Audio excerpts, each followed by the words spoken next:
have been regular, we do the group discussion stage, and then share your thoughts, share your comments, you have any questions, and together we will learn chapter 2 and how we'd be able to apply its instructions in our day-to-day life. What are the difficulties? What are the opportunities? Hare Krishna. So connection between chapter 1 and chapter 2. Okay. So here we see that Arjuna is totally depressed, confused, bewildered. And that's a state that all of us find ourselves in time and again. This afternoon, evening, I was at a pharmacy and I was waiting in line and I saw on the shelf sleeping pills for children. And I was amazed. So much of technology we have, artificial intelligence, this, that, whatever you have, and a child can't sleep. Think about it. Sleeping pills for children, some melatonins, I don't know, whatever that is.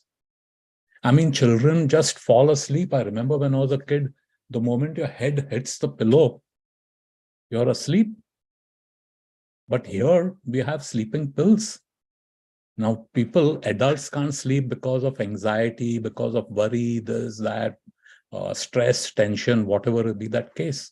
But think about it, our little children at that age are taking sleeping tablets to go to sleep. What happens as they become into teenagers and adults and middle-aged and things like that? So have we really progressed? So Arjuna is in that state, which we also can understand and we can very well relate to. So what he does is he presents more doubts. And as he's presenting more and more doubts, he's just getting confused. Finally, he realizes and he says that, Krishna, mera bas ka baat nahi hai ye. And he surrenders to Krishna. He puts his hands up. At that instance, when he surrenders to Krishna, you know that Arjuna is in a Sakha bhav. It changes from friendship to Guru and Shishya. Now, we can see this decision. All of us take decisions every moment, correct? This or that. So even not taking a decision is a decision. We procrastinate sometimes over something. So when we have these major decisions, is it driven by fear or by intelligence? We have the option to have a decision taken by intelligence. But in this case, Arjun, is totally lost, confused, no intelligence, and then he surrenders to Krishna. They say that fear is the greatest teacher. However, it's only, experience is a great teacher. Someone help me, I'm forgetting the saying. Is a great teacher, but only a fool learns from it. So over here, when we can see, we have the opportunity, we can see about somebody else's mistakes, we can learn from that rather than us going through it. So here, Arjuna has set up everything exactly in the position that we can find ourselves with. So when we are looking at Bhagavad Gita, we study Bhagavad Gita, it is we can adopt whatever Arjuna has done, whatever Krishna is saying, and then put it into our day-to-day lives. So here, what is the lesson we can understand from this and how we can put it into our practices? So one to understand is, and this all of us, I don't think anyone will disagree, that life is full of twists and turns, ups and downs. Nothing is straight. Nothing is straight. It always goes here and there, right? So when things are just going zigzag all over the place, a guru is someone who can help keep us on track towards the real goal of human life. Here we are talking about spirituality, and the guru is anyone who's a teacher who gives you knowledge about something. But here we are talking about a spiritual guru. A bona fide guru means someone who has the credentials, who has the knowledge, who has the practice and comes in a particular parampara. Not anyone and everyone can be a guru. And he keeps us towards the real goal of human life. All of us have a goal. Oh, I want to be a millionaire because before I become 20, I want to do this. All material goals means nothing. But the real goal of human life is self-realization. When we realize the self, we realize God, and then go back to Godhead, which is our original home, our original position. So when a guru, we get a guru, we get the proper knowledge, the guidance, and the inspiration. So Guru has two aspects. He has his Vapu and he has his Vani. Vapu is the physical and Vani is the instruction. Of course, Vapu is made of matter. Matter is perishable. So the Vapu is meant to inspire us. He inspires us with his behavior, with his activities. And then the pravachan, the instructions, is what is our guidance and the instruction of how to go back to the head, who we are, things like that. Now, get the guru means surrender. That's what it is. Guru is not a fashion. Guru is not a acquisition. Guru is not something. It's become nowadays very hip to be spiritual. And many a times you'll hear this saying, oh, Hinduism is a way of life. It is not a religion. Neither do they understand what is religion, neither do they understand what is Hinduism. But there are these feel-good statements, inspirational quotes. So when we talk about a guru, guru comes along with surrender, otherwise he's not your guru. If you haven't surrendered, he's not a guru. He is a guru, but he's not your guru. You haven't. We may accept externally. So surrender. It's a non-negotiable obedience to Guru's instruction. That's what surrender means. Not doable if able. Guru says chant 16 rounds. Okay, I will chant 16 rounds or abhi man nahi lag raha hai to, or I have some excuse, oh, I was working so late, you know. No, it's non-negotiable. Whatever those instructions is, that is the whole and soul of what the sadhaka, the disciple, focus has to be, nothing else. Nothing else, literally nothing else. And when a person is obedient to the Guru's instructions, that obedience is the gateway. It opens up the doors of mercy, and mercy empowers sadhana. Doing your sadhana, doing your spiritual practices, elevates the consciousness and takes us back to Godhead. So this is that process. And here's what chapter 1 and 2 connection is what we can understand. It's said that through the mercy of Krishna, Krishna is the Chaitya Guru sitting inside as Paramatma. When we get that desire, that little spark is lit of spirituality, and then you associate more and more, it starts... Chapter wise summary cheptunnaru. Mataji, you need to mute your phone, please. Hare Krishna. So when that spark starts becoming larger and larger into a fire, that's where Krishna directs. This is that person. And then through the mercy of Krishna, we get a guru. And then the mercy of guru, you get Krishna. So this is the lesson we can learn through chapter 1 and 2, the connection between there, the importance of a guru. So now we see how chapter 2 is organized. It has 5 sections, as we spoke in the introductory slide. Now you see how it is distributed. So there are 10 shlokas, maximum is 20 shlokas. These 20 shlokas is of the section 2. And if you see on the right side, the distribution, the maximum is section 2 and section 5. So section 1 is this doubts that Arjun has, and it moves to surrender. And section 2 is the identity, Aham Brahmasmi. It talks about who I am. Section 3 is the Karma Kanda. Yeah, so these 5 sections is who I am, what is my purpose in life, the what, why, and how. Now, section 1, from doubt to surrender, we spoke about this importance of surrendering to Guru, what surrender means, what is obedience. and what obedience, being obedient, what is the outcome. Then section 2 is the Jnana Yoga establishes our identity, of the spirit soul. Self-realization leads to God realization, Krishna realization. Then chapter 3 talks about Karma Kanda. So if you see chapter 3, it just has 8 shlokas. There's not much weightage or importance given to it. It is important, of course. We need to understand it's an analytical, the entire Bhagavad Gita is condensed into this chapter 2. So what are the prescribed duties?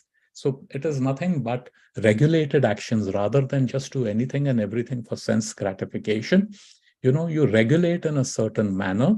And when we regulate it, there is also the payout of the sense gratification, and gradually you could start getting elevated. So these are what you call the karmi. So from aham brahmasmi, understanding what is the karmi, and then you have the buddhi yoga, working smart. People say, oh, he's really hardworking. Hardworking means nothing. Even a donkey works hard. But working smart, that matters. So buddhi yoga. And all this work, what we're talking about, is for the real purpose of self-realization, elevating the consciousness and going back to Godhead. So we're talking about spirituality. Incidentally, once a person becomes spiritual, the more he becomes spiritual doesn't mean it is done at the expense of so-called material, because even his material work becomes spiritual. It spiritualizes everything. So taking to spirituality, becoming Krishna consciousness makes you a better person. It makes you a better human being. It makes you a better worker. It makes you a better citizen. So buddhi yoga, working smart. So how this works smart is through Nishkam Karma Yoga. That means we act, but we are not attached to the reaction, whatever it is, meaning to say that fruits of our activity. In this case, section 3, it is, of course, we expect certain results.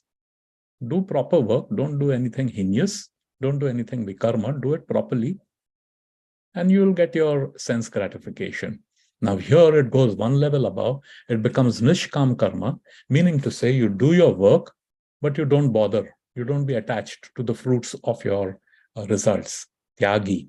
And then finally, the highest state is samadhi, where a person is fully absorbed in Krishna consciousness and his actions are driven by devotion, is driven by devotion. Such a state is sannyas, and the person who does it is called a sannyasi. Now understand, sannyasi is a state of consciousness. The external that we see, the robes, the orange robes and the tridanda, etc., these are just symbols of sannyas so that the general people can recognize, just as we wear kantimala, so that people can recognize that, yes, this is a Vaishnava. We wear the tilak so they can understand this is a servant of Vishnu. Whatever it is, it's just a symbolism, but sannyas is a state of your consciousness. If everything were totally detached from material activities, meaning to self, for sense gratification, and our only focus is that it is for Krishna and Krishna's pleasure, that's who a sannyasi is. Hare Krishna. Now we see how chapter 2 is organized, practical applications of each section. So section 1 is from darkness to light. So, all this confusion, fright, bewildered, and then surrenders, and he comes to Krishna. So we spoke about surrender requires obedience. And just like love, obedience is unconditional, unmotivated, uninterrupted. No if, and buts. No if, and buts. If you have accepted a guru, then what guru says is just as breath is important for us to survive. Similarly, our spirituality survival depends on this unconditional, unmotivated, and uninterrupted obedience to guru. Section 2 is identity management. Now we see that there's a lot of things, especially in the digital age, identity theft. So people impersonate us and they could, literally empty your bank account.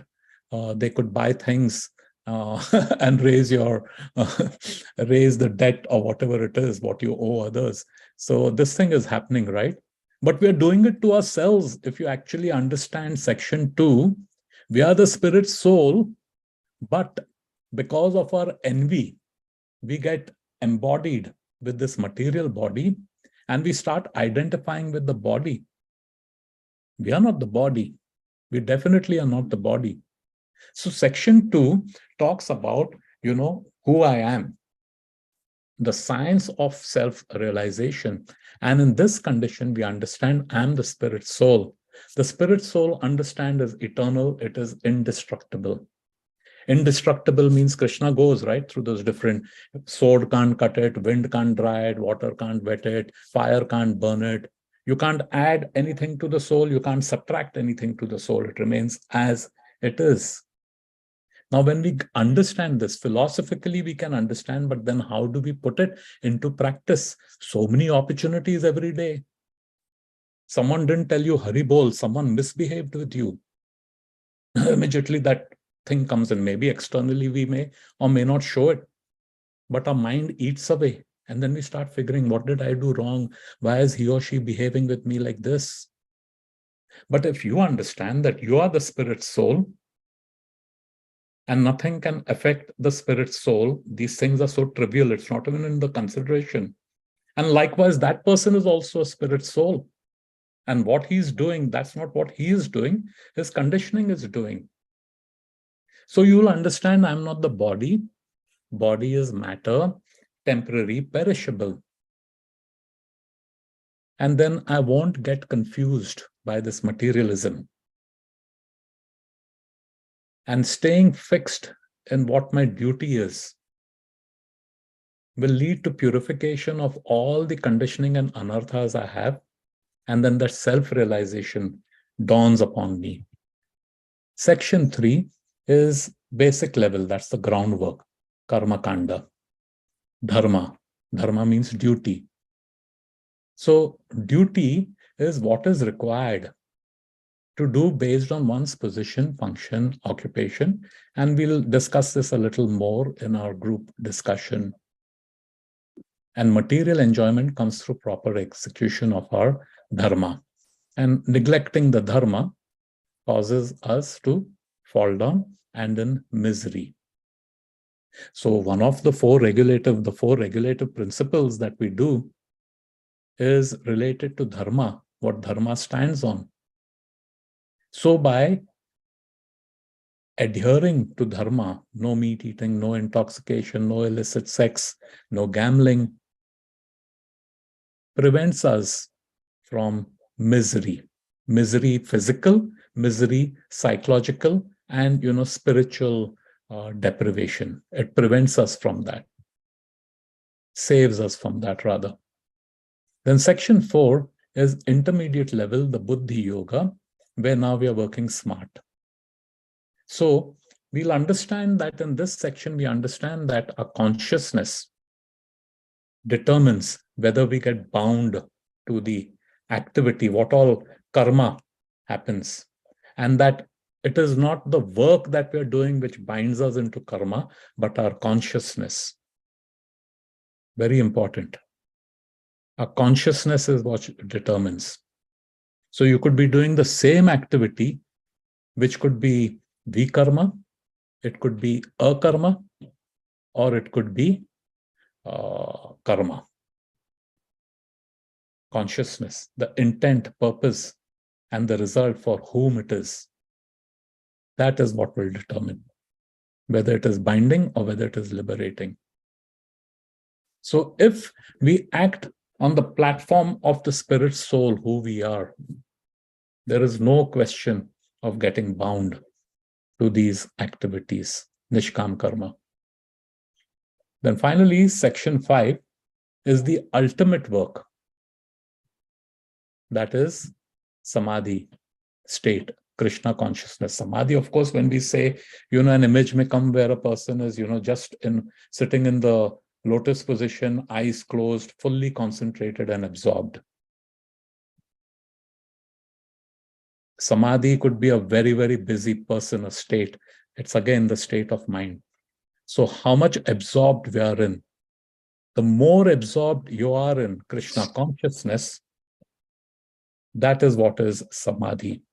You could be going about doing your regular work, going to office, cooking, raising children. If you're a student, you're studying. But if our consciousness is absorbed in Krishna and Krishnas, then you're in a state of, it's said that you're in a state of samadhi.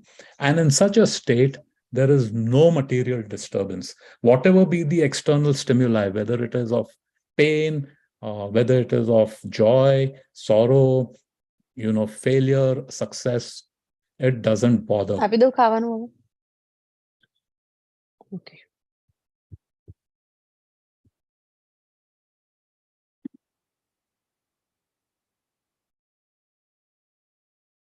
So this is what happens when we get into a state of samadhi, meaning Krishna consciousness. And it is not something which is esoteric. It is very doable. It is very attainable. It is very doable and attainable. All it requires, if you go back, is instructions, surrender to the instructions, obedience, and fully obedient. Then you automatically get absorbed. There's nothing extra that you have to do. We eat food, continue eating food, and that can be an act of devotional service. You'll be absorbed in Krishna consciousness. You're bathing, continue bathing. You brush your teeth. Literally every action can be an act of seva, devotional service.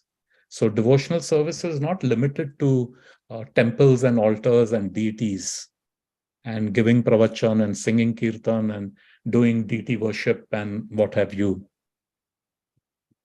Literally every act of ours. Sleeping can be an act of devotional service.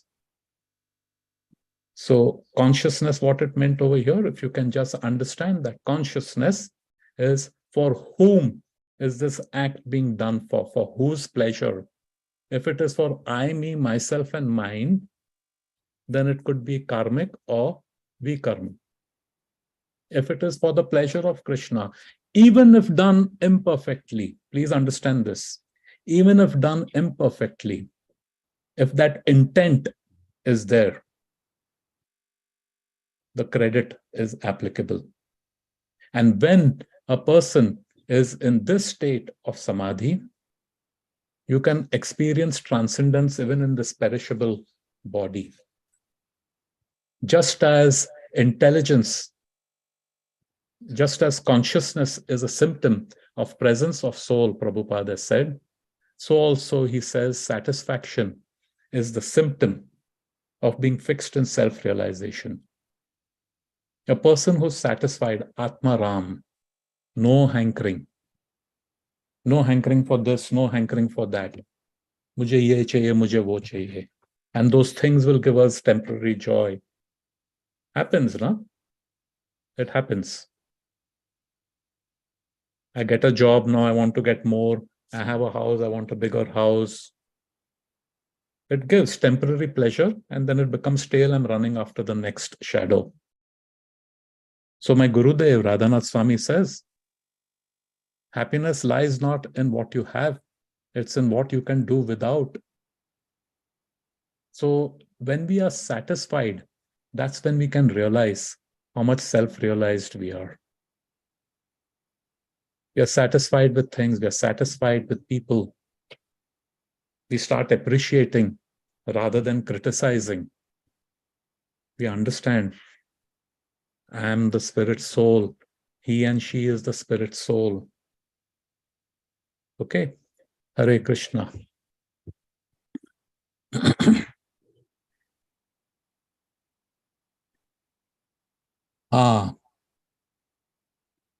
Toilet consciousness or Krishna consciousness? There are realizations. If we keep our eyes and ears open, there's so much opportunities to be Krishna conscious. So much. It's not just during pravachan. It's not just during, Gaura Arti. Ordinary places. So I'll share an experience and then, tie it up with whether it is toilet consciousness or Krishna consciousness. So I had gone to a grocery store on Oak Tree Road and I went to the restroom. So outside the restroom, there was this big sign, keep the toilet clean after use. Thank you. Some gentleman, M. Patel. He has put this note outside. Very good. Which is, yes, keep the toilet clean. And inside, I don't know if you can read, it says, please don't throw towels and napkins in the toilet after using. Keep it clean for others. Makes sense. What he's talking is common sense. Correct? However, common sense is the most uncommon thing. And this is what the toilet looked like. Horrible. Of course, it was all wet and horrible smelling and everything else. Can you see this? It's everywhere but in the dustbin. Now, there are instructions given. Now, if we follow this instruction, not only is it beneficial for us, it is beneficial for others around us. But here, chalo theek hai, jo hai kiya. And this is a toilet, dear devotees, in Japan. Literally spotless. You can see the light gleaming off the floor. The Japanese culture is that you should always leave the place that you visit better than when you entered. Leave the place better than when you leave it, than you entered it. So how does this tie into Krishna consciousness? So many instructions are there. Do we pay attention to these instructions? To what level of instructions do we adopt? Those that are convenient to us. Then it is just like this sandas mentality. You see, in our temple, many of us visit the temple on Sundays. There are shoes all over the place. Devotee, non-devotee. Old people have fallen, tripped over the shoes. Pregnant women have stumbled. Do we care? Do we care? We care that the altar is clean. We know, we learn that even the temple is Lord Balram's body. We come, we throw a chappal there and run inside. Like this, you see in this toilet, how it is. So this is toilet consciousness. Of course, toilet is supposed to be an unclean place, but so is our consciousness, so is the body. But it can be used, right? Yukta Vairagya, it can be used in principle, in service of Krishna. So if the consciousness is there, if we understand the philosophy and we put it into practice, and we see shoes, pick it up and put it. I'm not the one who has made a mess, but pick it up and put it. And if everyone sees everyone picking up and putting the shoes, then automatically the problem gets solved. So similarly over here, it talks about instructions and obedience to instructions. So someone has taken the care to make this note and to let people know, but nobody respects it, nobody gives up, they don't care about it. And this attitude seeps even into spiritual practices. Hare Krishna. So Prabhu's, Mataji's, we now get into a group discussion. If you can please unmute, or if you have a question before that, we can take a few questions and then we can get into this group discussion. It's open to all. You could unmute and join. So it is type of duties. What are the challenges one can face in executing these duties? And what is the solution to do it properly? So I have listed 4, 5, like we have personal duties, duties towards the family, duties towards the society, professional duties, if you're a professional working, and then of course our spiritual obligations. So what would be the challenges in meeting them? So if there are personal, you can list what kind of personal duties we have. And it need not be in any sequence or order. If there is a challenge, we could discuss the challenge also. Hare Krishna.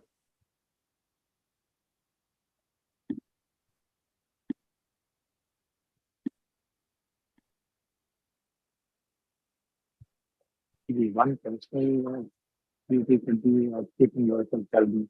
I'm sorry, Prabhu, your audio is not very clear. Could you? Yes, please go ahead.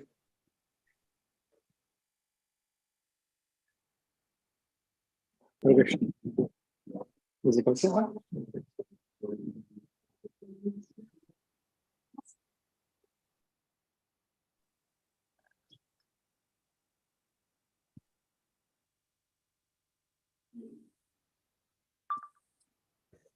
Hare Krishna.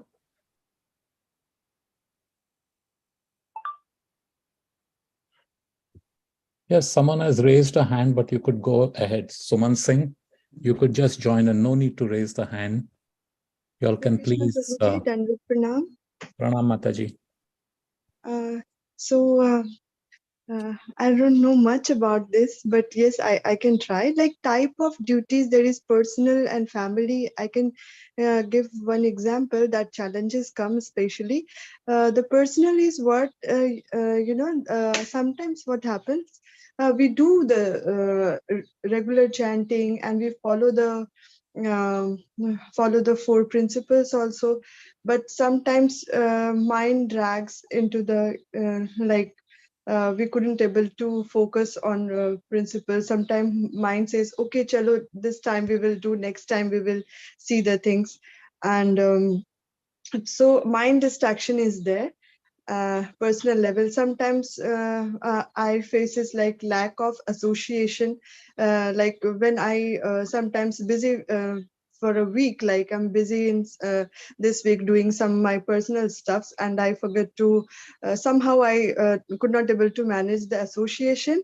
So at that time also we face the personal, like the graph goes down, like we demotivate in the spiritual life, and sometimes it happens. And Yes. regarding the family, what I face, especially with the kids, like challenges is also there, but one benefit is also there. We don't have to teach our kids like do this that, only focusing on the Krishna, are doing whenever I do the japa, whenever I offer the prasadam, they note each and everything, like small things, how mama is doing this, how mama is offering prasadam. They have learned few mahaprasad, they go when they, these all stuffs also. It's been only 1 or 2 months I've started doing these all stuff, but they are catching like somewhere I find like I'm lacking somewhere. Sometimes I like half an hour late in going to a puja room, but they go and they start chanting Hari name. So these all are good points that I have faces from the family. They supported us. Sure. uh, yes. So you've touched upon, this almost all of us face. Distractions of the mind, lack of association can be a challenge. Depends on where we are physically located, what geography, and it could also be time constraints. Maybe there's so much of pressure, work pressure or whatever. Then work-life balance. Some Mataji has put in the text. I will request you don't type out the text because I may not be checking it. If you'd like, you could just unmute and speak. Don't feel shy. There's nothing right or wrong which is being spoken. We're all learning. That's the spirit of learning. So work-life balance. What else? What other challenges are there? Whether it's spiritual, work, or anything. So your time management could be one of the challenge. Hmm? Time management, managing your time effectively. Time management. Very good. Very good. Hare Krishna, Prabhuji. Jai, Haribol. So a lot of times, we know what our goals are in terms of personal, family, and our duties and the spiritual, I have to chant 16 rounds. But I mean, spiritual life takes a little backseat in midst of, the other things that comes up. And that's one challenge that since probably I'm still a struggling, devotee kind of, but yeah, I mean, that's one challenge where spiritual spiritual goals are, hampered because of the other. Yes. Very nice. Who's this? Prabhuji, Hare Krishna, Hemangi here. Pranam Hemangi Mata. Very nice point. Yes, spiritual responsibilities, commitment can tend to take backseat. Either because of our own doing, or it could be an external circumstance. Yes. What else? Let's if we can identify a few more challenges, then we can all work together on solutions of how we can personally tackle it, and then what Guru Sadhu Shastra tell us how to handle it. Pressures from society, Prabhuji, peer pressure, especially for teenagers and for us, like our colleagues. So important. Peer pressure. Yes. Peer pressure is...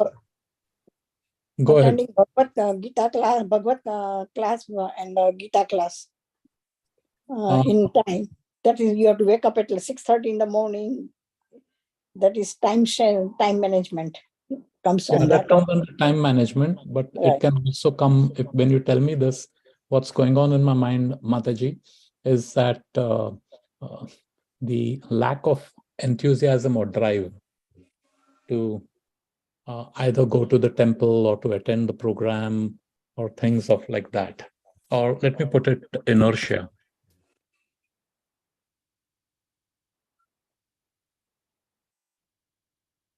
Thank you. Let's take one more and then we'll get to the solutions. 2, 3, 4. Family support, Prabhuji. Family support is a challenge, meaning lack of support? Lack of support. Ekadashi Vrat. Good one, Mataji. On 30th, we have to do total Nirjal Ekadashi. Bhim Ekadashi is coming up. Lack of support. Hare Krishna. Austerities. Hari Bol. Krishna. Yeah. On that point, Prabhuji, lack of enthusiasm or the inertia probably varies from person to person, devotee to devotee, or aspiring devotee. Basically, not everybody equally doing it. Somewhere or the other, they are involved, engaged, but that attending these classes, attending this knowledge, going through all this definitely adds up. But the point is, it just varies. It's not binary or considered lacking enthusiasm, but it's level of energy and enthusiasm in that person. So that's the status of a person situated in. So like all the challenges preventing him to progress further.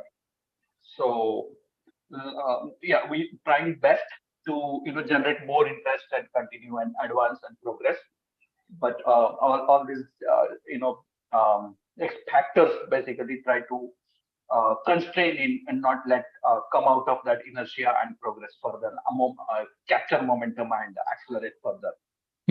So describing the situation, but it all the factors that are impacting together getting into this situation. Sure. Thank you, Sandeep. So what we'll do is we'll mind distraction, mind control is a huge topic.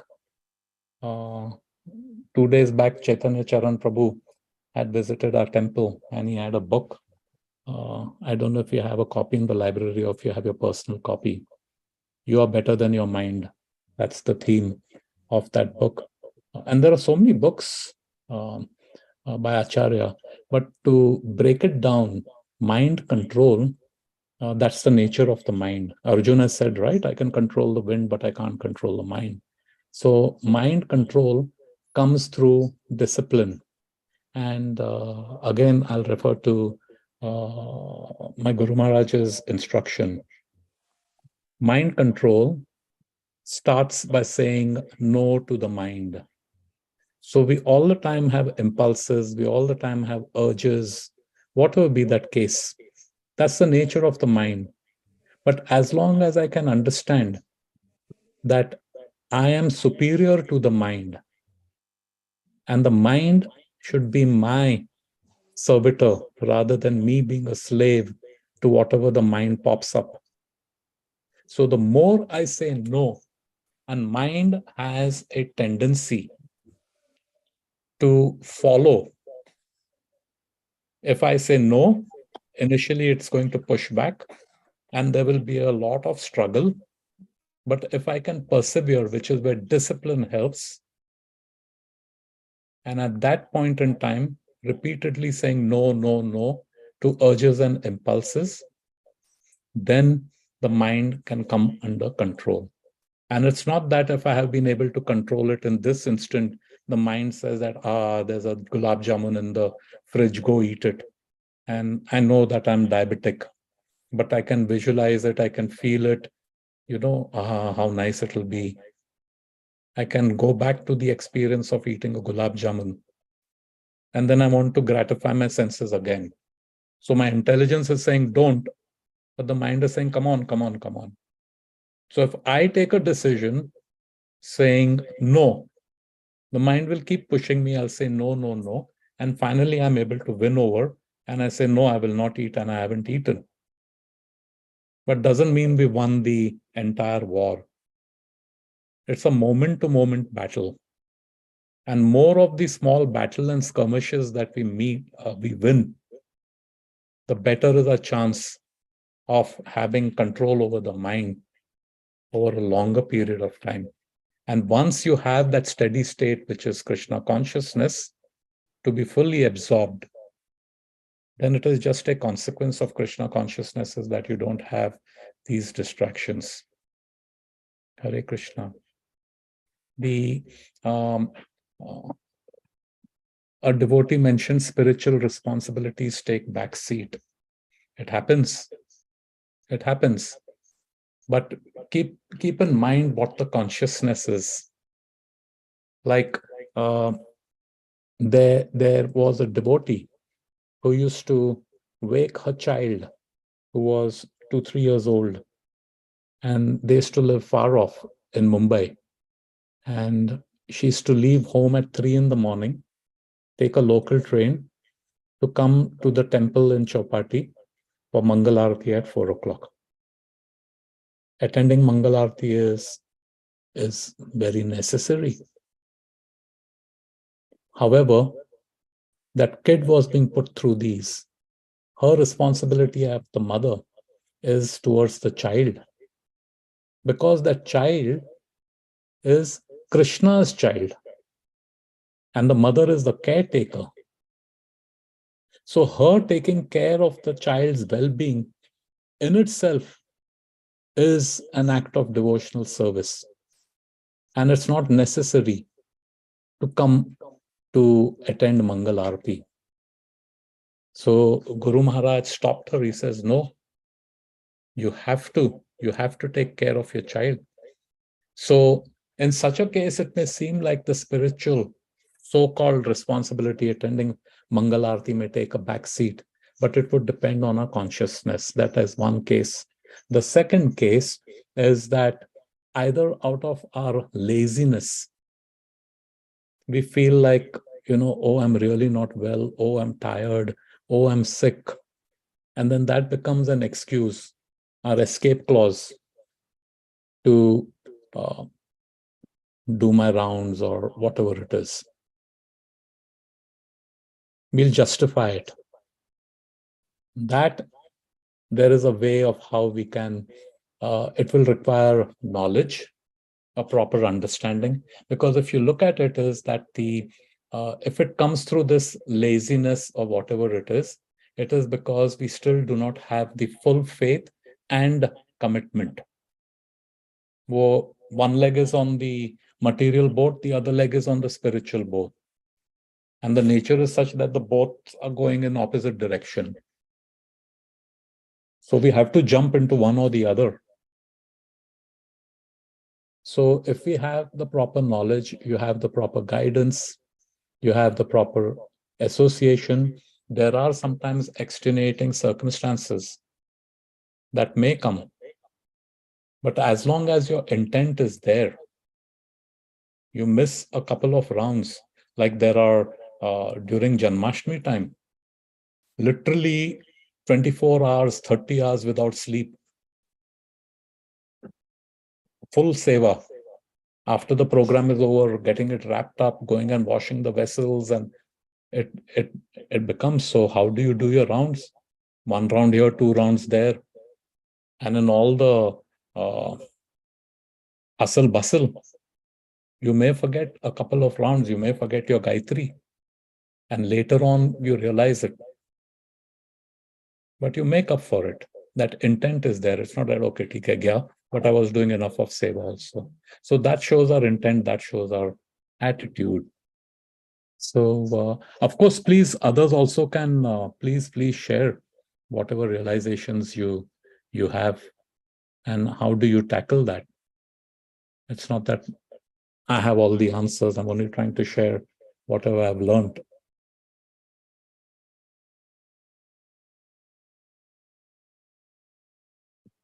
Hare Krishna.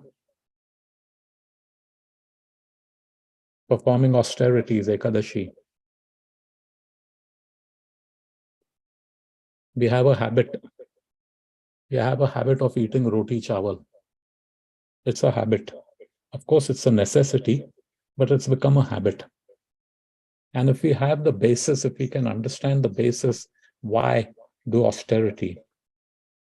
In fact, doing austerity is one way of controlling the mind. So if we get a proper understanding, then what seems initial to be grudging becomes willing and we look forward to it. Of course, it has to be done in balance. You don't become so austere that you become hard-hearted. Austerity is for elevation of the consciousness, not for elevation of the ego.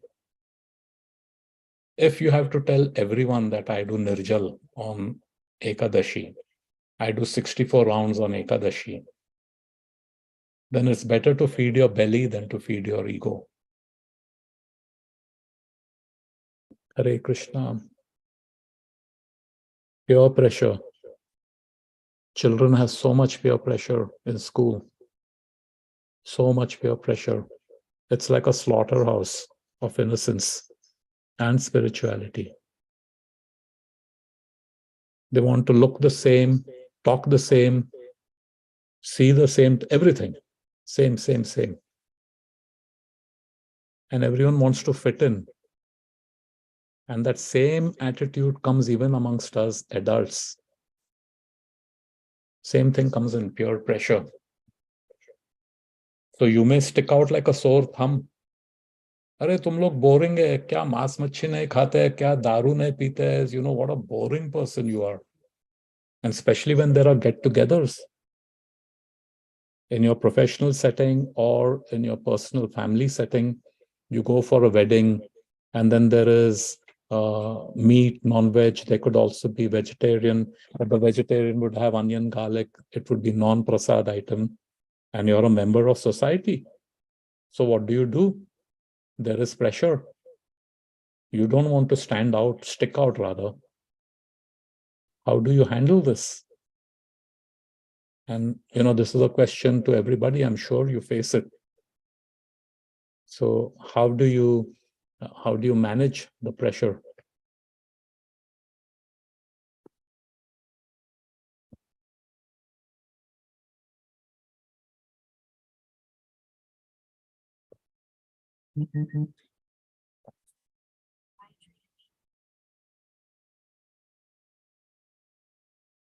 Hare Krishna.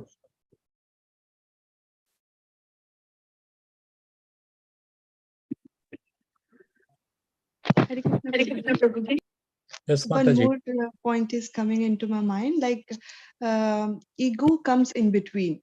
This is also the challenge sometimes comes, like I'll give you an example. Like whenever you go out, like inside the house, you are listening to the Bhagavatam, you are listening to Bhagavad Gita. At that moment, mind is relaxed. You are doing japa.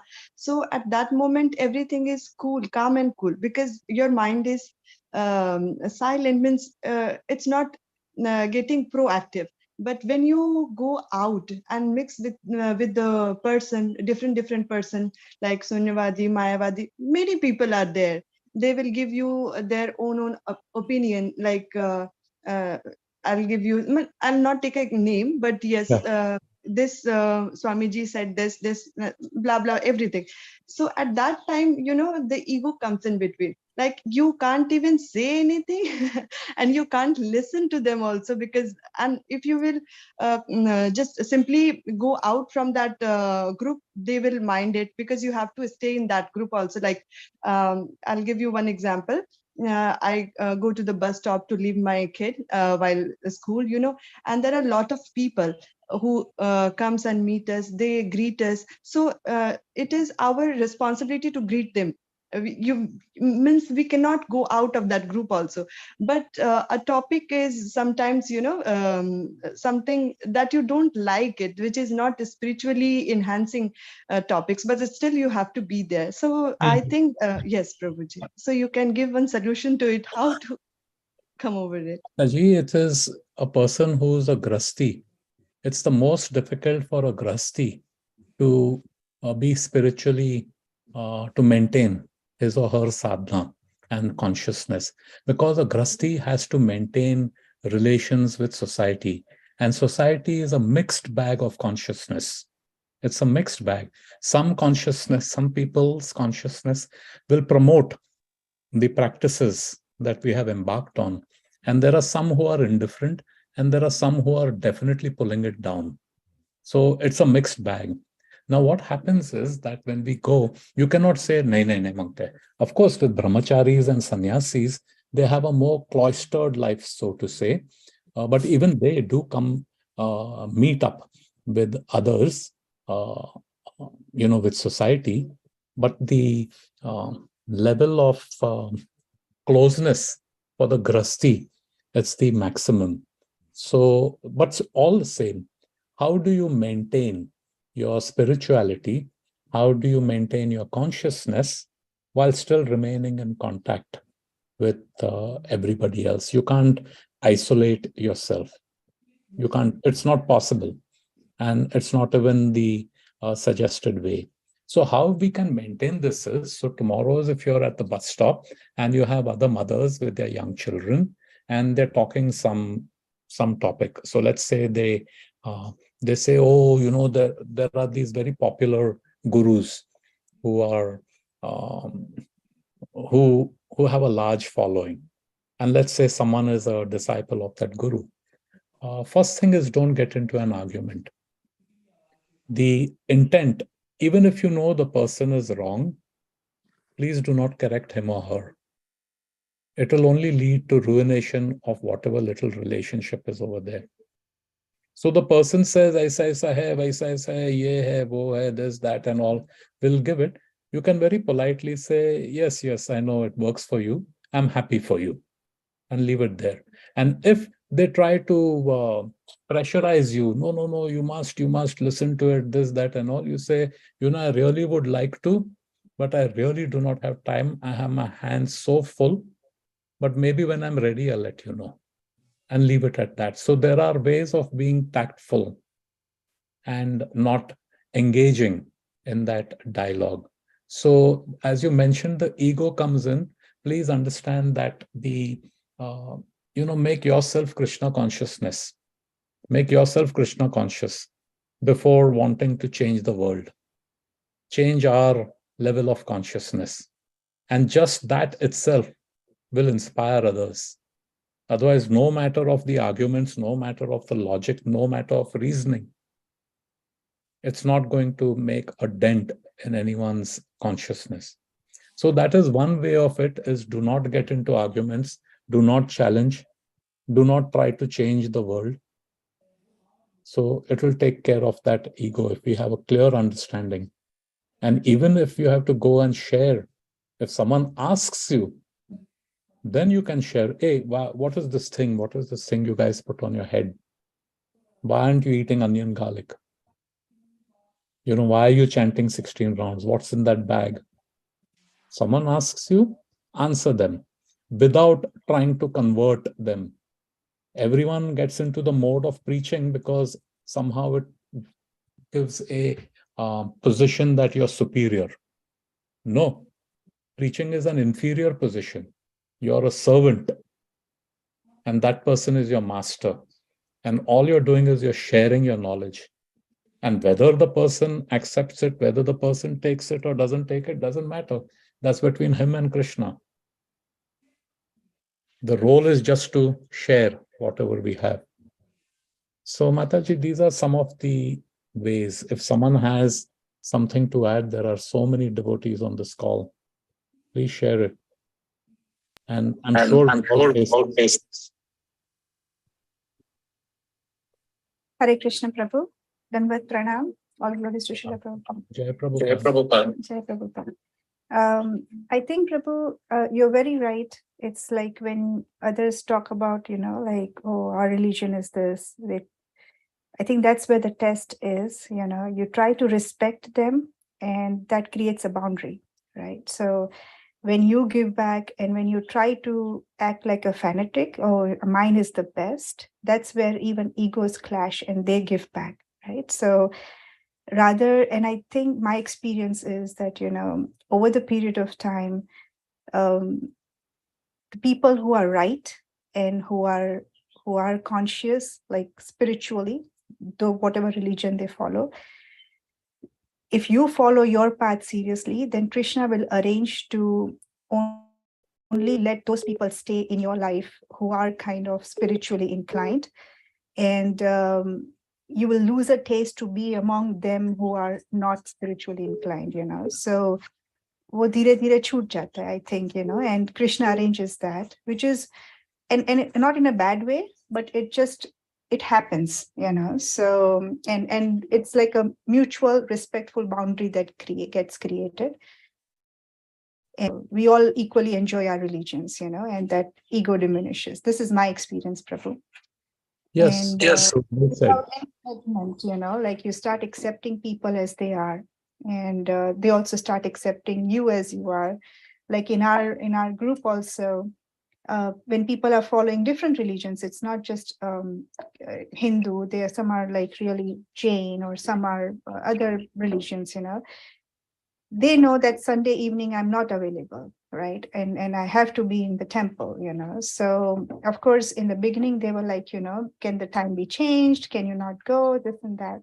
But when you stay firm, they mutually respect it, and everything gets planned as per your schedule, So it's like that, and Yeah. and by means, when you don't disrespect them, they don't disrespect you as well, And slowly they start getting interested that what it is, and at the end of the day, I think if we are firm, it's all about, like, when they see you, they should remember God or Krishna, like, okay, this is how it is, it should be, So if that's created, I think, and Krishna gives us the strength, I guess, and he arranges everything, Prabhu. Very true. Well said. Thank you, Mona Mata. Hare Krishna. Very good. So if no one has a question or a comment, we can bring it to a close. Hare Krishna, Srila Prabhupada ki Jai.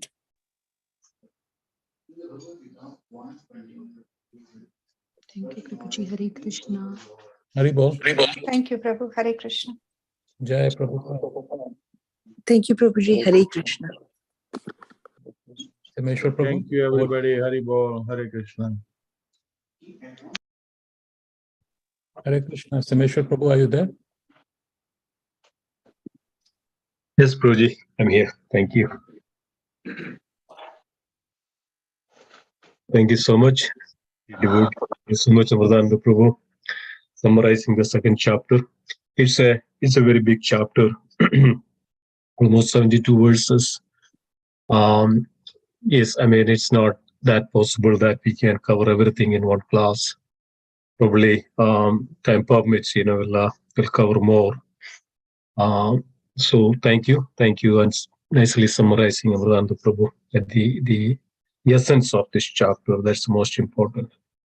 So we'll continue this, and of course, as we mentioned yesterday, the identity crisis Arjuna was facing in the first chapter, and this chapter was revealing that what is the real identity of every living entity.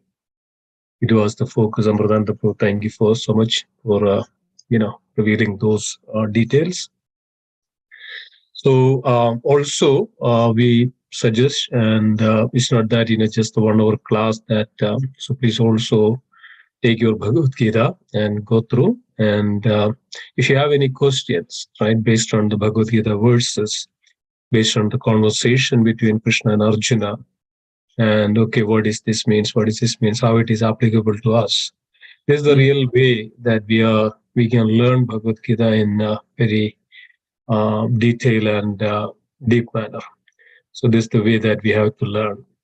So please try also that way when you get a time during the daytime or whenever, just go through and pick up some verses and meditate upon it. And understand that, I think this second chapter has various sections of it. There is Karma Yoga section, there is Jnana Yoga section, there is Bhakti Yoga section. That's the most when it comes to towards the end of it. And that's where exactly this chapter is titled as the Gita, contents of the Gita summarized. The entire Bhagavad Gita is summarizing into this chapter. So the most important is actually be free from all those our, very well Krishna is revealing that we should do our duty. But what is our focus? What is our objective? And to please Krishna, Amritananda Prabhu nicely put that together. To please Krishna, that should be our focus. So without thinking any benefits or any results, then also it explains about the importance of that engaging in the instructions of Krishna. And also later it's revealing also that how we can all free from our material bondage, attachment, and all those things. Then it's actually come towards the end of it, and Arjuna asking this question: what is best, actually doing our duty or just going to the forest is the best? So that's where the third chapter is going to begin. So third chapter is going to reveal us what exactly that we can do, how we can execute our activity perfectly. So many times we don't know how. That's a crisis of Arjuna. That Arjuna was in a situation that now he is not able to do his activity or his karma. So third chapter reveals that that's basically karma yoga. That means all the activities that whatever we do is actually doing in relationship with Krishna. So this all culminates to that one point, to please Krishna. So tomorrow, this will continue. That tomorrow is Karma Yoga section, chapter 3, action in Krishna consciousness. So please join, and I will continue in detail. Thank you so much. Yeah, please go ahead. Before we sign off, if devotees are interested, I put the link where they can download Gauranga Priya's Bhagavad Gita note. As you rightly said, chapter 2 is too vast, and it was just a brief summarization, but a detailed for each and every text. There's a lot of wisdom in there, and it will really help if we can go through it. If you're interested, download. It's there in the chat box. Or if you don't get it, please call me and I can mail you the BG Notes PDF. Yeah. Hare Krishna. Yeah, thank you.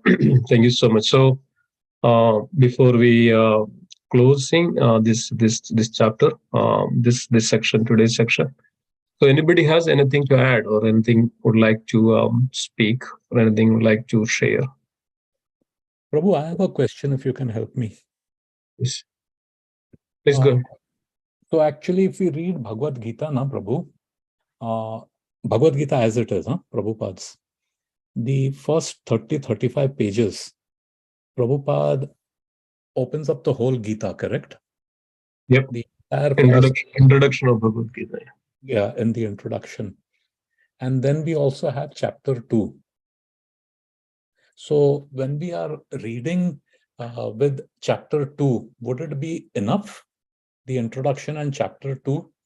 Or then should you really get into the entire flow from 1 to 18? Yeah, that's as we say, right? This is a summary. So the entire Bhagavad Gita is summarized into the second chapter. So, but Bhagavad Gita is an ocean. It's not that just we take a drop and we say, oh, we understood the ocean. So like that. Okay, we can understand what is the quality of an ocean if you take a drop and drink it. But in order to understand the breadth and the depth of that ocean, we have to really get into it.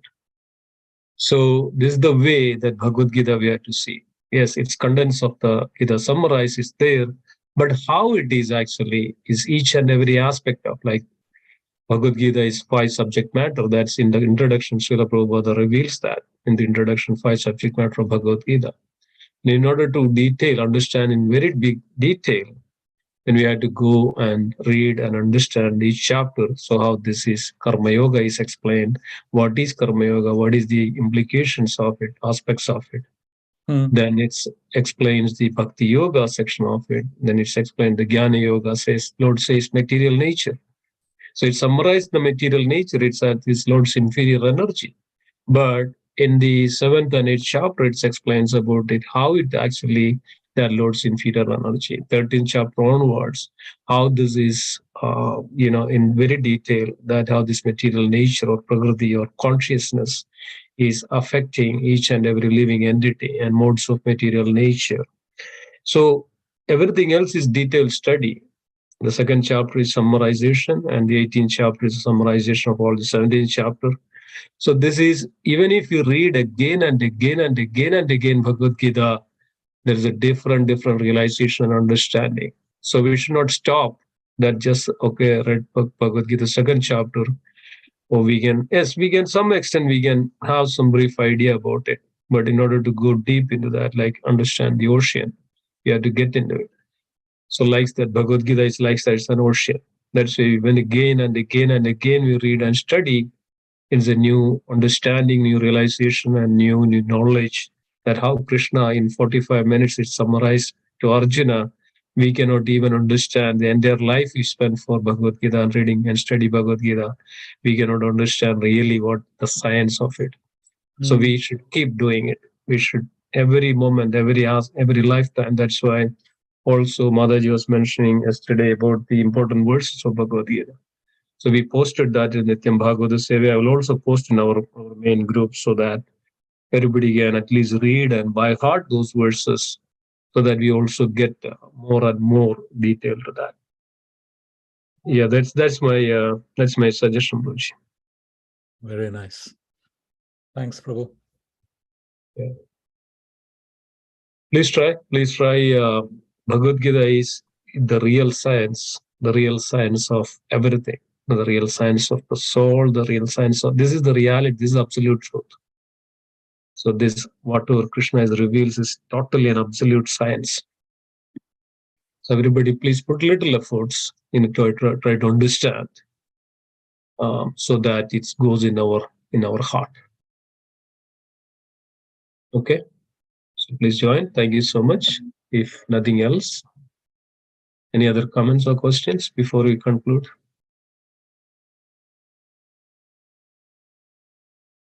Okay, so let's conclude then today's session. Thank you all. Thank you, Amritananda Prabhu. Let's conclude. Let's pray together. Vancha kalpatarupasya Patidanam pavanebhyo Vaishnavebhyo namo namaha. Vaishnavrunda ki jai. Dara Srimad Bhagavad Gita ki jai. Srila Prabhupada ki jai. Nagodi Vaishnavrunda ki jai. Gaura Premanande Hari Hari. Hari Bol. Thank you, everybody. Thank you, everybody. Hari Bol. Thank you so much, Hare Krishna. Prabhuji. Hare Krishna.